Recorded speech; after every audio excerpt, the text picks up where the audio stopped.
नमस्ते दोस्तों। आज हम बात करेंगे अधिगम के बारे में। आओ अधिगम को जानें।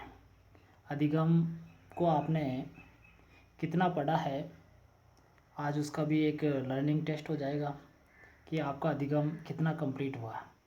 तो चलते हैं आगे। देखो, पहला क्वेश्चन हमारा क्या है। लॉयड मॉर्गन क्या है? लॉयड मॉर्गन ने किस पर प्रयोग किया? लॉयड मॉर्गन ने किस पर प्रयोग किया? कुत्ते पे किया, चूहे पर किया, बिल्ली पर किया या छोटे बालक पर किया? आप सोच करके रखिएगा, उत्तर सोचो जल्दी से और कमेंट में देना मुझे उत्तर, ताकि मुझे भी देखने को मिलेगा। अवशेष, दूसरा प्रश्न है हमारा, अवशेष अनुबंध में होता है। अवशेष अनुबंध में होता है, क्या होता है? देखो, पहला कि यूएस सीएस से पहले दिया जाता है, या सीएस यूसीएस से पहले दिया जाता है, या यूसीएस सीएस दोनों साथ में दिया जाता है, या यूसीएस व सीएस का क्रम निश्चित नहीं होता है। जल्दी से प्रश्न पढ़ें और कमेंट में उत्तर दें। अगला प्रश्न है हमारा तीसरा कि लड़कियां कला, कौशल और संगीत में योग्य होती है और लड़के, इसके विपरीत लड़के गणित विज्ञान में अधिक श्रेष्ठ होते हैं। ये उक्त वाक्य किसका है? वुडवर्थ का है, गिलफोर्ड का है, स्किनर का है या मर्सेल का है? किसका है? सोच करके उत्तर दो जल्दी से। अगर आपने अधिगम पढ़ रखा है तो आपको ये अच्छे से आ रहा होगा। चौथा प्रश्न है हमारा कि प्रभावी अधिगम किस पर निर्भर करता है? बालक की इच्छा और रुचि पर निर्भर करता है, अध्यापक की इच्छा व रुचि पर निर्भर करता है, उचित शिक्षण पर निर्भर करता है या उक्त सभी पर निर्भर करता है? किस पर निर्भर करता है? ज़रा सोच करके उत्तर देना। अगला प्रश्न है हमारा कि एक व्यक्ति अच्छा नर्तक बन सकता है पर वह उसकी गायकी को प्रभावित नहीं करता है, इसे कहते हैं। एक व्यक्ति अच्छा नर्तक बन सकता है, तो वह उसकी गायकी को प्रभावित नहीं, जो उसका नाचने की कला है उसकी गाने की कला को प्रभावित नहीं करती है। तो उसमें क्या हुआ? शून्य प्रशिक्षण अंतरण हुआ, विद्यात्मक प्रशिक्षण अंतरण हुआ, निषेधात्मक प्रशिक्षण अंतरण हुआ, या इनमें से कुछ भी नहीं हुआ? क्या हुआ? सोच करके उत्तर देना। एक बालक को लचीली वस्तु छूते ही उसे डराया जाता है। जैसे ही वो लचीली वस्तु को छूता है उसे डराया जाता है। तो उसके बाद देखेंगे हम कुछ समय बाद या कुछ दिनों बाद उसका आंशिक प्रक्रिया कि जैसे ही वो किसी लचीली वस्तु को छुएगा या स्वतः ही उस प्रकार की वस्तु को छूते ही वह डर जाता है। जैसे ही लचीली वस्तु को छुएगा और वह डर जाएगा। ये क्या दर्शा रहा है? अनुक्रिया सामान्यीकरण, उद्दीपक सामान्यीकरण, न उद्दीपक न अनुक्रिया और दोनों सामान्यीकरण। ये उद्दीपक अनुक्रिया भी है, उद्दीपक सामान्यीकरण और अनुक्रिया सामान्यीकरण दोनों को दर्शा रहा है। क्या दर्शा रहा है? देखो, सोच करके कमेंट में उत्तर दो। सातवां है मन जीता तो आप जीत गए और मन हारा तो आप हार गए। उक्त वाक्य में सीखने का कौन सा नियम है? इसमें कौन सा नियम लागू हो रहा है? साचारी परिवर्तन नियम, आत्मीकरण का नियम, मनोवर्ती का नियम या प्रभाव का नियम? कौन सा हो रहा है? जरा सोच करके उत्तर देना। अलार्म, अगला प्रश्न है हमारा कि अलार्म बोलने पर आप उठ जाते हैं। जैसे ही अलार्म बोला और आप उठ जाएंगे, ये हर रोज़ होता है। परंतु अब ऐसा सिचुएशन हो गई कि अलार्म बोलने से पहले ही आप उठ जाते हैं। अलार्म बोलेगा ठीक उससे पहले आप उठ जाएंगे।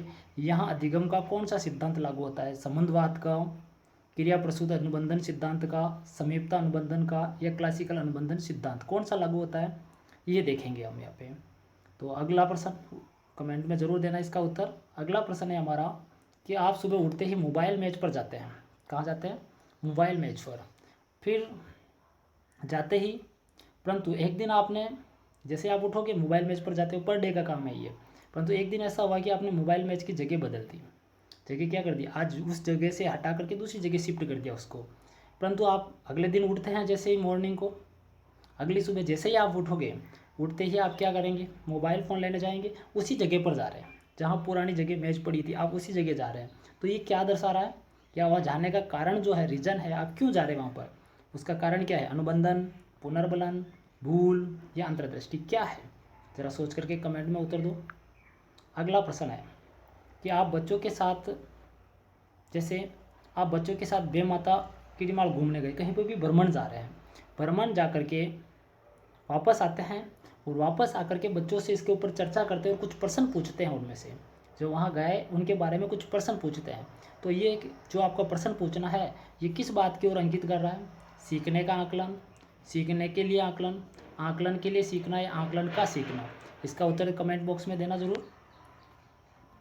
चलो, तो अब मैं इसके सिलसिलेवार ढंग से मैं इनके उत्तर दे देता हूँ। देखो, लॉयन मॉर्गन के किस प्रकार प्रयोग किया था? तो इसका प्रयोग किया था इन्होंने कुत्ते पर। आपने क्या सोचा? आपका उत्तर क्या है? मिलान जरूर करें।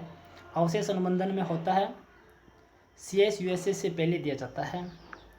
लड़कियां कला कौशल और संगीत में योग्य होती है और लड़के गणित और विज्ञान में अधिक श्रेष्ठ होते हैं। ये कहा था हमारे स्किनर ने। किसने कहा था? स्किनर ने। अगला है प्रभावी अधिगम किस पर निर्भर करता है? ये सभी पर निर्भर करता है।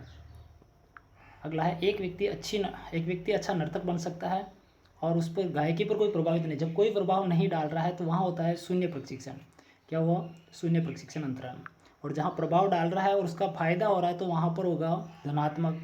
और एक काम को सीखने से पहले वाले काम पर उसका कुप्रभाव पड़ रहा है या हानि हो रही है तो वहाँ होगा ऋणात्मक।